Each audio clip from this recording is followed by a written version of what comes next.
Hi అండి, నమస్తే. నేను మీ Lakshmi. Welcome to Lakshmi kitchen. ఈరోజు మన వీడియోలో సింపుల్ అండ్ టేస్టీ అయిన సేమ్ హోటల్ స్టైల్లో ఈరోజు చట్నీ అయితే చేసుకోబోతున్నాం. ఈ చట్నీ ఇడ్లీకి కానీ, దోశకి కానీ, పొంగలి, ఉప్మా దేనికైనా కూడా చాలా టేస్టీగా ఉంటుందండి. ముందుగా మన ఛానల్ని ఫస్ట్ టైం చూస్తున్నట్లయితే ప్లీజ్ లైక్ చేయండి, సబ్స్క్రైబ్ చేసుకోండి. వీడియోని స్కిప్ చేయకుండా ఎండ్ వరకు చూడండి. నెక్స్ట్ ప్రాసెస్లోకి వెళ్ళిపోదామా. అందుకోసం ముందుగా నేను పచ్చి కొబ్బరి తీసుకుంటున్నానండి. ఇలా పచ్చి కొబ్బరితో చేస్తే మనకు టేస్ట్ చాలా బాగుంటుంది.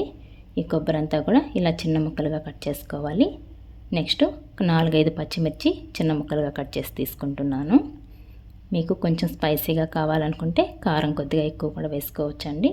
ఇప్పుడు మిక్సీ జార్ తీసుకొని ఇవన్నీ కూడా ఈ మిక్సీ జార్లో వేసేసుకుందాం.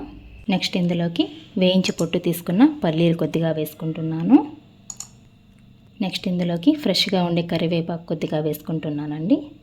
కొద్దిగా నానబెట్టిన చింతపండు వేసుకుంటున్నాను. మన టేస్ట్కి తగ్గ రాళ్ళ ఉప్పు వేసుకుందాం. నెక్స్ట్ ఇందులోకి 4-5 వెల్లుల్లి పొట్టు తీసుకొని వేసుకొని కొద్దిగా వాటర్ వేసుకొని ఇదంతా కూడా మెత్తని పేస్ట్ లాగా గ్రైండ్ చేసుకుందాం. చూడండి, మీకు వీడియోలో చూపిస్తున్న విధంగా ఇలా మరీ సాఫ్ట్గా కాకుండా అలా అని మరీ కచ్చాపచ్చా కాకుండా ఇలా మీకు వీడియోలో చూపిస్తున్న విధంగా ఇలా అంతా కూడా గ్రైండ్ చేసుకోవాలి. ఇప్పుడు ఇదంతా కూడా ఒక బౌల్లోకి తీసేసుకుందామండి. ఇప్పుడు ఇదే మిక్సీ జార్లోకి కొద్దిగా వాటర్ వేసుకొని అంతా కూడా తిప్పుకొని వేసుకుందాం. నెక్స్ట్ స్టవ్ ఆన్ చేసుకొని ప్యాన్ పెట్టుకుందామండి. అందులోకి 2 టేబుల్ స్పూన్ ఆయిల్ వేసుకుంటున్నాను. ఆయిల్ బాగా హీట్ అయిన తర్వాత నెక్స్ట్ ఇందులోకి 1/2 టేబుల్ స్పూన్ ఆవాలు, జీరా వేసుకుంటున్నాను.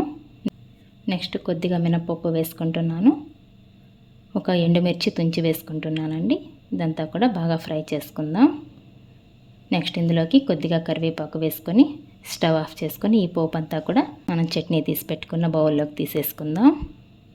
వేసేసుకున్న తర్వాత ఇప్పుడు అంతా కూడా ఒకసారి బాగా కలుపుకోవాలండి. ఇప్పుడు ఒకసారి టేస్ట్ చెక్ చేసుకుందాం. నాకైతే అన్నీ కరెక్ట్గా సరిపోయాయి.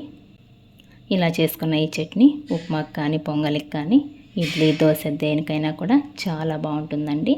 మీరు ఒకసారి ట్రై చేయండి. మీకు ఎలా వచ్చిందో కామెంట్ చేయండి. నా వీడియోస్ కనుక మీకు నచ్చినట్లయితే ప్లీజ్ లైక్ చేయండి. మీ ఫ్రెండ్స్ అండ్ రిలేటివ్స్కి షేర్ చేయండి. మరిన్ని కొత్త వీడియోస్ కోసం మన ఛానల్ని సబ్స్క్రైబ్ చేసుకోండి. థ్యాంక్స్ ఫర్ వాచింగ్ అండి.